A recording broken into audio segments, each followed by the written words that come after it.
The Hoover washing machine's error code E9 signifies a problem with the control board, specifically the part responsible for driving the motor. This error is triggered when a short circuit occurs in the machine's motor, preventing it from working correctly.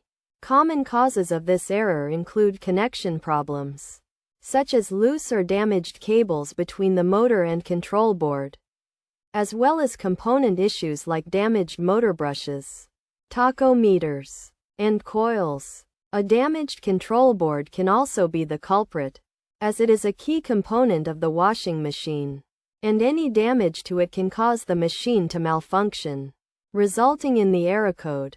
To fix this issue, it's essential to start by checking the connections between the motor and control board for any loose or damaged cables. Correcting any loose connections and replacing damaged wires can often resolve the problem.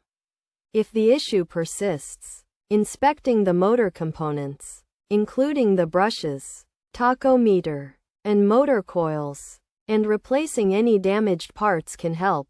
If the problem still exists after checking the motor components, it may be necessary to inspect the control board. This involves switching off the washing machine, unplugging it, opening the back panel, and checking the wiring of the control board. If the control board is found to be faulty, replacing the entire control board system may be necessary. While many of these steps can be done independently, it's recommended to seek the help of an expert if difficulties arise.